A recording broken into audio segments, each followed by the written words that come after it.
السلام علیکم ورحمۃ اللہ وبرکاتہ نحمده ونصلی علی رسولہ الکریم اما بعد فاعوذ باللہ من الشیطان الرجیم بسم اللہ الرحمن الرحیم قل یا ایہا الناس انی رسول اللہ الیکم جمیعا۔ محترم ناظرین، دوستوں اور ساتھیوں، پچھلی دو نشستوں میں نے آپ کے سامنے جو بات کی وہ یہ کہ اللہ تبارک و تعالیٰ کے پاس دین صرف اسلام ہے، اللہ تعالیٰ کے پاس مقبول دین صرف اسلام ہے، تو اسلام سب کے لیے ہونا چاہیے۔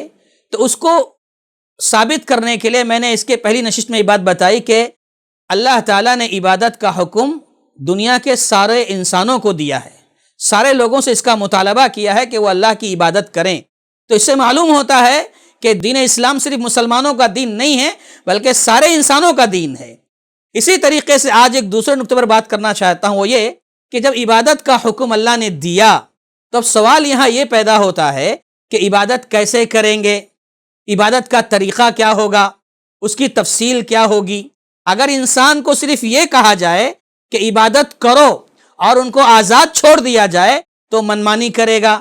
ہر آدمی کے انداز الگ الگ ہوں گے عبادت کرنے کے، اس لیے عبادت کرنے کا طریقہ کون بتائے گا؟ اللہ تبارک و تعالیٰ ہی بتائے گا۔ جیسے مثال کے طور پر آج کوئی بھی کمپنی گاڑی لانچ کرتی ہے، بائک بناتی ہے یا موبائل کمپنی لانچ کرتی ہے، تو جب کوئی چیز وجود میں لاتی ہے تو اس کے استعمال کا طریقہ بھی بتاتی ہے۔ تو ایسے ہی اللہ تبارک و تعالیٰ نے جب انسان کو پیدا کیا اپنی عبادت و بندگی کے لیے تو اس نے طریقہ بھی بتایا کہ عبادت کیسے کی جائے۔ اب طریقہ کیسے بتایا اللہ تبارک و تعالیٰ نے؟ عبادت کا طریقہ بتانے کے لیے اللہ تبارک و تعالیٰ نے انبیاء کرام کو، رسولوں کو بھیجا، پیغمبروں کو بھیجا کہ جا کر دنیا والوں کو بتائیں کہ اللہ کی عبادت تو کرنی ہی کرنی ہے، اور کیسے کرنی ہے، اس کا طریقہ کیا ہوگا، اس کی تفصیل کیا ہوگی، یہ بھی بتائیں۔ تو لہذا انبیاء کرام دنیا میں آتے رہے تاکہ لوگوں کو بتائیں کہ عبادت کا طریقہ کیا ہوگا۔ اور اسی سلسلے کی یعنی انبیاء کے سلسلے کی آخری کڑی ہمارے اور آپ کے، ساری انسانیت کے نبی، پیارے نبی محمد رسول اللہ صلی اللہ علیہ وسلم کو اللہ تعالیٰ نے رسول بنا کر بھیجا۔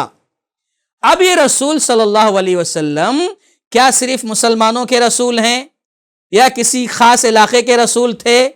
جیسے دنیا میں اور بھی پیغمبر آئے، رسول آئے، وہ ایک خاص زمانے کے لیے آتے تھے، خاص خطے، خاص علاقے کے لیے آتے تھے۔ کیا نبی صلی اللہ علیہ وسلم کا معاملہ بھی ایسا ہی ہے؟ نہیں، ہمارے اور آپ کے نبی صلی اللہ علیہ وسلم جو ہیں وہ دنیا کے سارے انسانوں کے لیے ہیں اور قیامت تک کے لیے رسول ہیں۔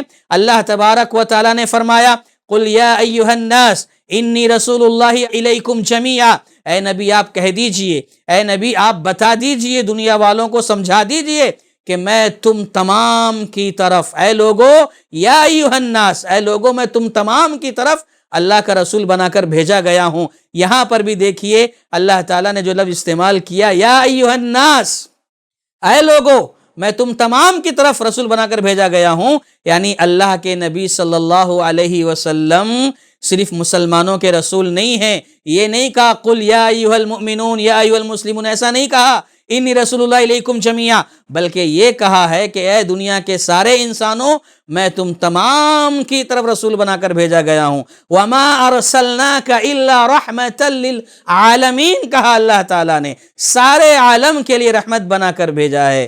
سبحان اللہ۔ تو معلوم یہ ہوا کہ اللہ کے نبی محمد رسول اللہ صلی اللہ علیہ وسلم یہ ساری انسانیت کے رسول ہیں، سارے انسانوں کے رسول ہیں اور قیامت تک رسول ہیں اللہ کے نبی محمد رسول اللہ صلی اللہ علیہ وسلم۔ لہذا یہ بات واضح ہوئی کہ عبادت کا حکم بھی اللہ نے سارے انسانوں کو دیا ہے، رسول اللہ صلی اللہ علیہ وسلم بھی سارے انسانوں کے رسول بن کر آئے ہیں۔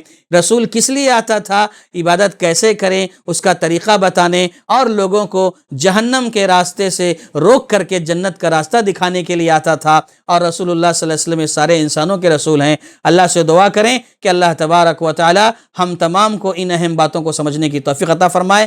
آمین۔ وآخر دعوانا ان الحمد للہ رب العالمین۔ والسلام علیکم ورحمۃ اللہ وبرکاتہ۔